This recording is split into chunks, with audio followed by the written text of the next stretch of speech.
ایسی جنگ ہونی ہے الملحمۃ العظما، جس کو کہ میں بھی آپ کے گواہی پیش کر دوں گا، جسے کہا گیا ہے دی لاسٹ کروسیڈ۔ بش نے بھی کروسیڈ کا لفظ بول دیا تھا، پھر واپس لیا اس نے۔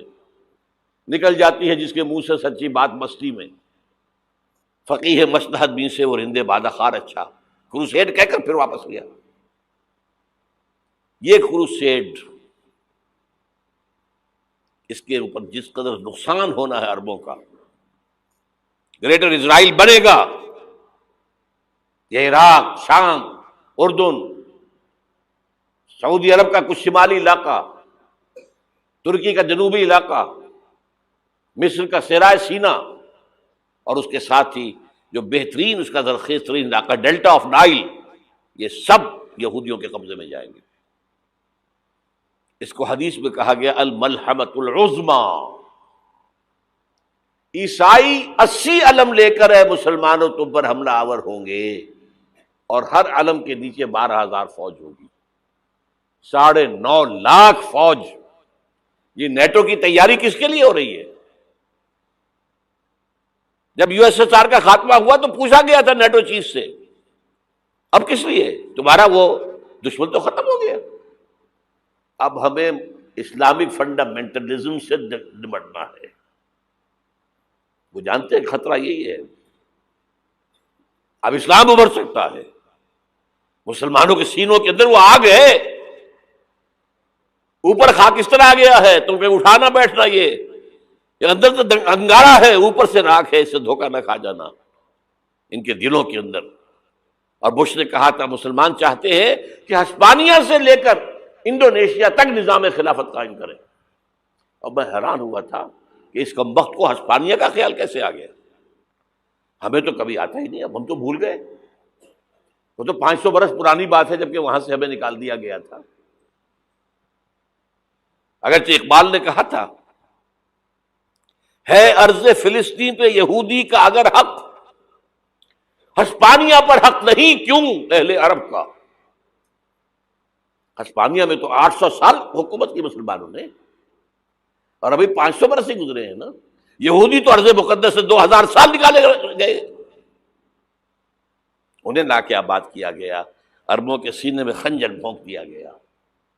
وہ چھوٹا سا ملک جو چاہتا کرتا، کوئی پوچھنے والا نہیں۔ امریکہ جیسے اپنے بیٹے کی حفاظت کرے ویسے کرتا اس کی۔ اور حضور نے فرمایا ہے وہ جنگ جب ہوگی تو ایک باپ کے اگر 100 بیٹے ہوں گے تو 99 ختم ہو جائیں گے، ایک بچے گا۔ یہ حدیث ہے، حدیث ہے صحیح۔ اور آپ نے فرمایا ویل للعرب من شر قد اقترب، عربوں کے لیے ہلاکت ہے، عربوں کے لیے بربادی ہے اس شر سے جو قریب آ چکی ہے۔ اور آج جس طرح انہوں نے ان کی تہذیب کو اختیار کر لیا ہے، دبئی جا کر دیکھیے، بدترین مغربی معاشرہ جو ہے وہ دبئی کے اندر ہم نے قائم کر کے دکھا دیا۔ اب سعودی عرب اس راستے پر بڑھ رہا ہے۔ اور اس کے بعد نمبر 2 پر جو ہے ہم پاکستانی ہیں،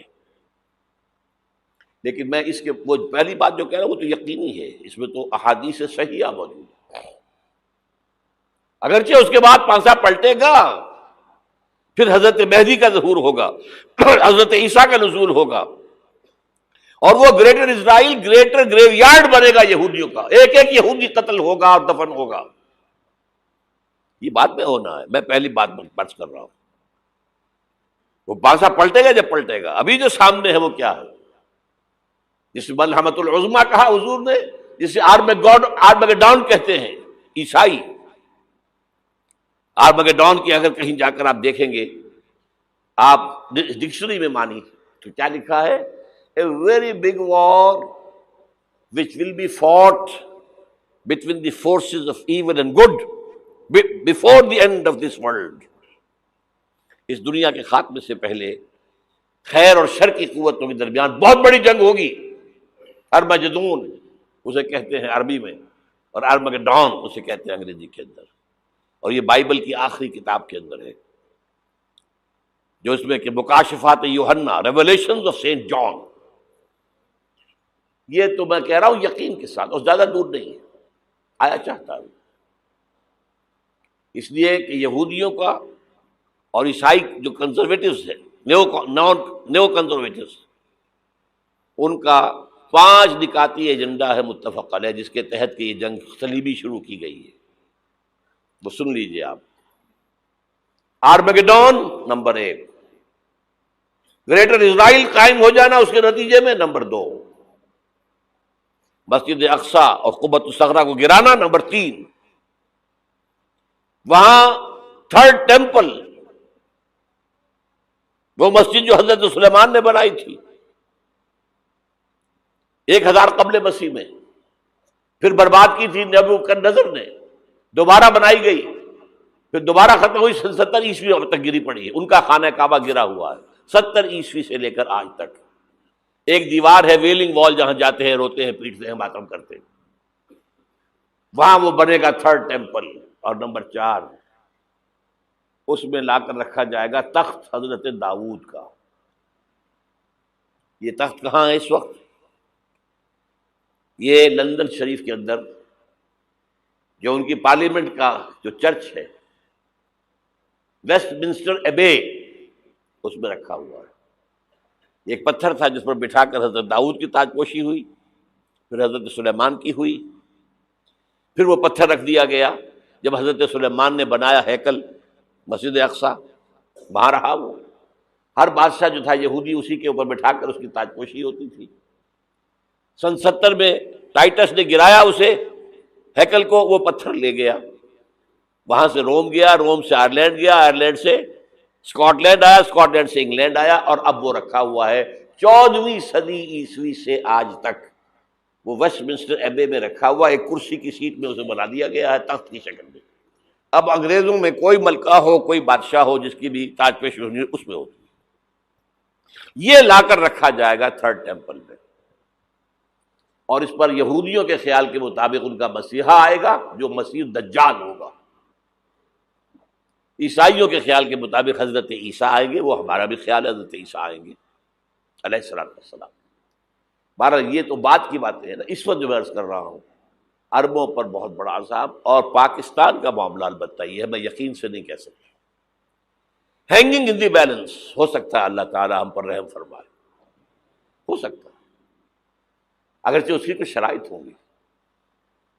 چمن کے مالک اگر بنا لیں موافق اپنا شعار، اب بھی چمن میں آ سکتی ہے پلٹ کر چمن سے روٹھی بہار، اب بھی ہو سکتی ہے. اور یہ بھی ہو سکتا ہے کہ اللہ تعالیٰ نے معجزانہ طور پر ہمیں ملک دیا، ہم نے اللہ سے بدعہدی کی، وعدہ خلافی کی، غداری کی، لہذا سزا دی جائے اور ہم سے یہ ملک چھین لیا جائے. It's just possible. دور نہ سمجھے اسے، انہونی بات نہ سمجھے. جو گھیراؤ ہو رہا ہے آپ کے مغرب میں نیٹو فورسز اور مشرق میں بھارتی فورسز گدھوں کی طرح بیٹھے ہوئے انتظار کر رہے ہیں پاکستان اور ڈسٹیبلائز ہو جائے، یہاں اور بدامنی ہو جائے. اب لاہور میں پھر آج دھماکے ہو گئے ہیں. 2 دن پہلے کا دھماکہ میں سہ کے آیا ہوا ہوں، آپ کے سامنے بیٹھا ہوں.